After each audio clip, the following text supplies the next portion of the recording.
saja nak terangkan sikit pengenalan CKS dan maklumlah kita dah dapat makluman dan sebagainya.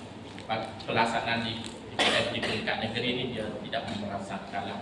Tapi tak apa, nanti kita cuba selesaikan masalah ni. Mungkin dalam ni titik permulaan untuk kita bincangkan berkaitan dengan CKS lah. Okey, seterusnya kita ada KSSR iaitu di bawah KPM. Di bawah KPM iaitu kurikulum standard lah sekolah rendah. Dan juga kita ada dini dan juga dini negeri masing-masing. Betul tak? So ada beberapa elemen kurikulum yang kita perlu capai objektifnya dan benda ini perlu dilaksanakan di peringkat sekolah. Okey. Biasanya dalam kurikulum ni, dalam merangka kurikulum ni, dia dalam sesuatu pendidikan, sistem pendidikan ni dia ada 3 elemen penting. Yang pertama kurikulum, yang kedua guru, yang ketiga adalah pengurusan sekolah.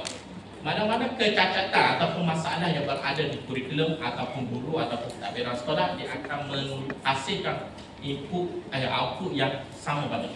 Maksudnya kalau menjadi murid itu tidak sebagaimana ya, kemungkinan kita kena cek balik. Mungkin masalah pada guru tak faham mengajar dan sebagainya, ataupun pada kurikulum, ataupun pada pengurusan sekolah itu sendiri. Jadi kurikulum ni sangat penting untuk kita faham kadang disebabkan dia adalah manhaj yang perlu kita rujuk. Macam kita sebagai seorang Islam, kita merujuk Quran dan hadis, betul tak? Dan kalau kita berada di Seriti, maka kita wajib untuk merujuk DSK apa? DSKP yang kita adalah wajib. Maksudnya wajib di sini kita tidak boleh ikut pada sendiri. Contoh rasa nak ajar memanah dalam subjek ni, boleh dia panggil pengayaan lah. Jadi apa yang kita kena buat, kita wajib dulu guna apa yang kita kena ajar dalam diperuntukkan dalam DSK. Lepas tu tambahan dipersilakan. Okey, anda nak tanya pada Anton. Anton ada buku teks betul tak? Buku teks ada muka surat 1 sampai muka surat 1. Boleh tak kita nak mengajar chapter 10 dulu baru kita mengajar chapter 1? Boleh tak? Boleh tak? Salah tak? Boleh. Dia panggil buku teks sebenarnya adalah alat bahan baku mengajar saja. Antum tak nak guna, tak boleh. Kena guna, kena rujuk. Tapi kadang-kadang kita tak bawa buku teks pun tak apa. Sebab dia hanya alat bahan baku mengajar. Tapi apa kandungan di SKP perlu dikuasai oleh murid. Jangan contoh chapter mana-mana yang antum nak ajar terpulang pada antum. Dia panggil, kalau istilah buku teks dia panggil autoriti guru. Selagi antum mengajar habiskan semua chapter sudah memadai. Tapi typically biasanya kebiasaan kita mengajar, kita akan selaras dengan apa yang ditetapkan dalam RP. Sebab apa? Bila masa biasanya untuk pertengahan tahun biasanya 60 bawah pada 50% akan keluar dalam peperiksaan. Dan 80 minimum 80 hingga 100% akan keluar pada wawasan. Minimum dah 50 hingga 60, 80 hingga 100. So benda tu perlu dikuasai oleh murid dah, perlu habis perlu habis. Okey. Seterusnya apa yang kita boleh tengok kat sini, kita ada dini, kita ada UPKK dan sebagainya lah. Dan fokus utama anda pada hari ini anda hanya nak fokus kepada TQS lah. Okey, kita teruskan dulu dalam aplikasi ini dulu. Okey Yang ni takut next. Nak pergi pada. Okey, kita pergi pada kurikulum apa dulu. Anda nak tekankan kat sini dari segi bagaimana kita di peringkat dasar memutuskan untuk melahirkan generasi yang soleh rohani, soleh pintar rohani. Berdasarkan satu tema ataupun satu rujukan itu nilai 5 nilai kafah.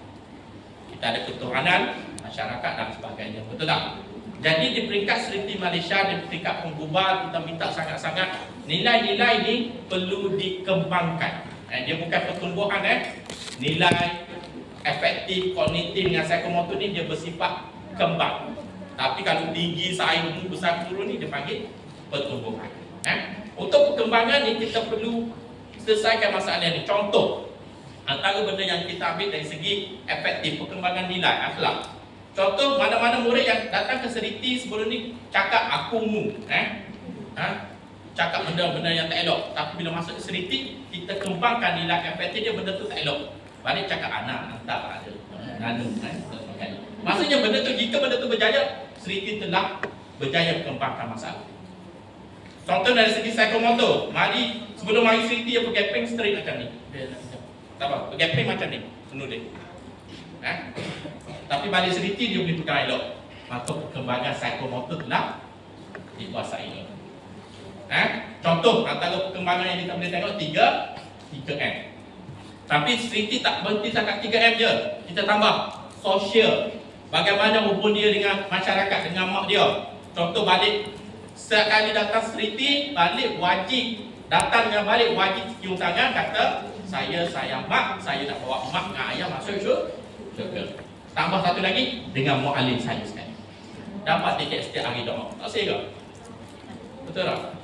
Maksudnya nilai-nilai kemengajian yang kita nak buat ni. Contoh, dia belajar Quran sebab kita tanya dia, sebab apa baca Quran ni? Bukan sebab maknanya suruh, tapi last kali kita akhir-akhir pada hasil daripada kita harap dia keluar sedikit nanti sebab apa dia baca Quran? Supaya dapat syafaat, dapat bawa mak dengan ayah, termasuk mu'alimah, termasuk mu'alim, boleh bawa pimpin masuk syurga. Siapa? Anak-anak kita ni. Betul tak? Itulah antara inspirasi yang kita nak bawa. Rugi kalau aku duduk di sekolah rendah biasa, suka sangat kita nak buat benda ni. Di Sri kita ada peluang. Dan peluang ni bukan kami pilih. Allah pilih aku. Banyak-banyak masyarakat itu dipilih sebagai guru Sri. Dah lah, Allah pilih. Jangan kredit 12 je lah. Okey, seterusnya. Mata belajar kena. Ni buku-buku yang kita kena ada lah di peringkat Sri. Contoh antara benda yang anda minta tekankan kat sini. Fikir satu kena urus pembekalan. Terutamanya pembekalan buku TQS. Kami detail senang je, mana-mana Sri yang tak bawa, tak beli buku, tak guna TQS ni. Sebab tu di bawah Ustaz Aika, bawah tak sirang, mana-mana Sri tak buat TQS, wajib ambil TQS. So, tolonglah cuba buat. Kejap lagi kita tengok apa TQS. Dari segi pembekalan buku ni kena ada dah. Dan buku ni perlu disemak oleh KFP. Jangan hanya bagi guru. Sebab buku ni dia bersifat bukan murid saja. Dia ada satu respon daripada ibu bapa. Sebab sebenarnya kita akan dapat detect mana kita akan dapat lihat dua kemenjadian murid. Murid ada sokongan daripada ibu bapa, murid yang kurang sokongan. Kita akan tengok dia akhlaknya berbeza, betul tak? Sebagai seorang guru, yang mana kita kena tolong? Dua-dua kita. Terutamanya kalau ada murid, anda yakinlah kalau murid tu bising dalam kelas, yang banyak bising buat masalah, biasanya mak dengan ayah dia ada masalah. Setuju tak? So, dia perlukan attention, siapa? Hantulah mak dengan ayah dia. Sebab apa? Nanti doa yang dia baca setiap kali lepas solat, hantu ambil sebagai ibu. Faham? So, kita buat ni semata-mata untuk dapat reda Allah. Okay, next. Okay, so ni rancangan kurikulum kafah. Yang nilai ni lah anda minta antum applicable lah. Anda tak boleh terangkan satu-satu.